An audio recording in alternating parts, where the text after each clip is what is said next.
Hi guys, welcome back to my channel. First off, I just have to warn you that you may hear a little bit of background noise as Lee and his dad are decorating at the moment, and his dad is using a drill, so you may hear a bit of that in the background, but unfortunately this is the only time I've got to film because of the weather and the lighting and all that kind of thing, so I thought I'd film today. Today I have a book haul to share with you. Over the last few weeks I have 1, 2, 3, 4, 5, 6, 7, technically 8 books to show you.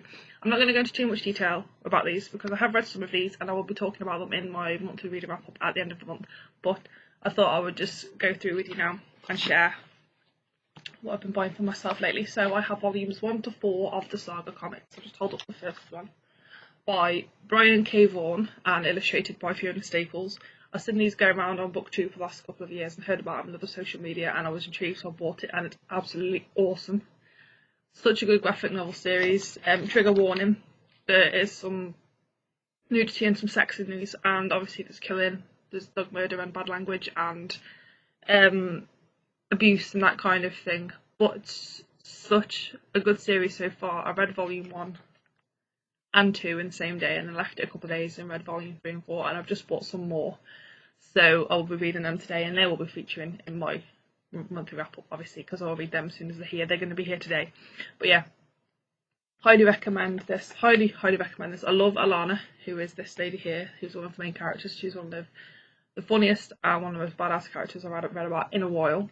But yeah, highly recommend these. Highly recommend. They can be quite expensive for what you get. They can be quite expensive. This one was about £6, and all the others have been like £8 and up. And I've recently bought 5 more, which come to about £40. So for what you get, they can be expensive, but for me, because I'm such a fan of these now, they're worth the money. They are worth the money. But yeah, like I said, trigger warnings for sex, abuse, murder, bad language, all that kind of thing, so just be warned. But yeah, I do highly recommend these to older readers who are like maybe of the age of like 15 and up. But yeah, really good. These are, like I said, you'll hear more about them in my monthly wrap up at the end of the month. So if you have been watching a few of my recent videos, I started reading it on my Kindle, and I was trying to read it within the month of October. I've kind of gone off track a little bit because I've got distracted by a few other books, but I'll be carrying on reading it today. But I needed to buy myself a physical copy, so I bought myself a physical copy of it. How huge is that? This is why I started reading it on Kindle, because I'm enjoying the story. But the sheer size of the book would really intimidate me, and the font is only small, so I bought it. I had to buy a physical copy, and I think this was only about £7 for the size of it. £7. I know it's the movie tie-in edition, and it's like the movie cover. I wanted the original edition, you know, like the white one with the clown smile on it. But in theory, thinking about it, that probably would have freaked me out too much. So this is probably the better cover for me to get without having to look at it and being traumatised. But yeah, massive. I have read this book, and I'm not going to go into too much detail now, but I will be talking about it again at the end of the month.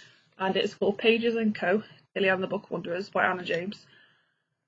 I finished this in like a day, maybe 2 days, about this little girl called Tilly who is a book wanderer, and her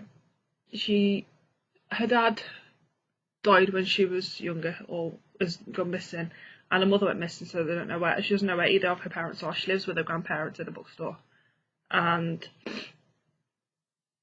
she's an avid reader. She's only 11 years old. She's an avid reader, and it's the school holidays, and she's wandering around the bookshop, and Alice in Wonderland appears in front of her in the bookshop and starts talking to her, having an everyday conversation with her like it's the most natural thing in the world.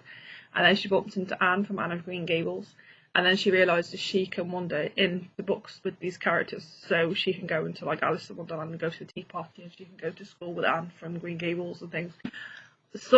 Such a good heartwarming book. It's middle grade, and I love this. But yeah, like I said, more in-depth thoughts in my wrap up. But yeah, this is one of my favourite books that I've read for a while.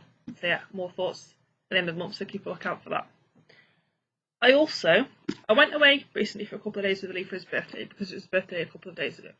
And we went to a shop called Poundland, literally where everything is a pound. And there's always books in there. And I spotted this one called Call the Shots by Don Calame, I think. This sounds like a funny, kind of like nerdy sci-fi contemporary kind of book. It's basically, it says on the back, enter Zonky, a tale of half man, half monkey zombie monsters with a thirst for human blood, sure to bring in the books, right? So I don't really know what it's about. It just seems like like I said, a kind of like nerdy contemporary kind of book. There is two other books, but they're like prequels. You don't have to read them in order. But yeah, for £1, I thought I'd get it. It jumped out at me. The cover jumped out at me, and the spine stood out.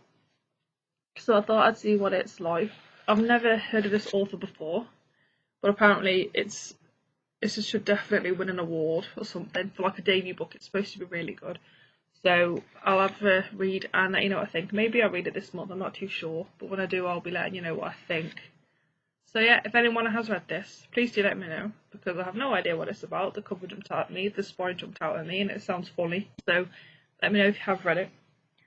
And the last book I have to show you, I read her book last month, and I spoke up for her book called Drumroll Please, and I spoke about it last month. It's in my September reading wrap up at the end of the month, so go check it out if you want to know more of my thoughts. But I absolutely loved the book. Drumroll Please it's called. One of the best books I've read. I read it in a day. I flew through it, couldn't stop. I was so sad when it was over, but I need more of this author's writing.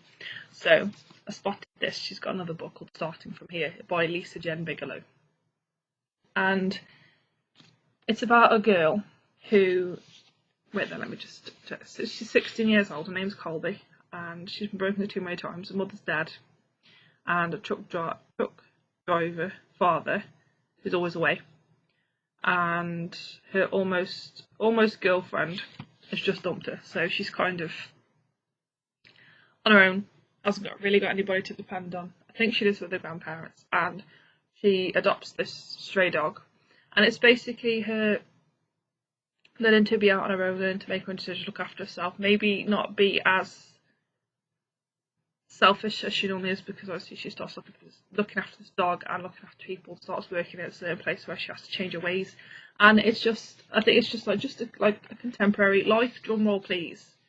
That was like a contemporary, but it was middle grade. I'm not too sure if this is middle grade, young adult, or just general fiction, or I'm not too sure. But I love her writing style, so I had to get this. Again, if anybody has read this, please do let me know. I'm not 100% sure what it's about. I don't really want to know too much about what it's about. I like to go into books not really knowing much. I know like the premise, say like if it's like a fantasy or it's got magic in it or things like that. I don't mean that. I mean like I don't like to know too much about the story. But if anybody has read this, please do let me know, because I'm curious to see what you think. But it's not very long. Like I said, I read her last book in a day. It was like 304 pages, and I flew through it and read it within a day. So I've got a feeling I'll read this one quickly. But yeah, that's it for this video, guys. I hope you enjoyed. Please do let me know if you have read any of these books, or what books you have purchased recently or acquired recently. I would love to know. If you like this video, please give it a thumbs up and subscribe so you don't miss any future videos, and I will hopefully see you very soon with another one. Bye!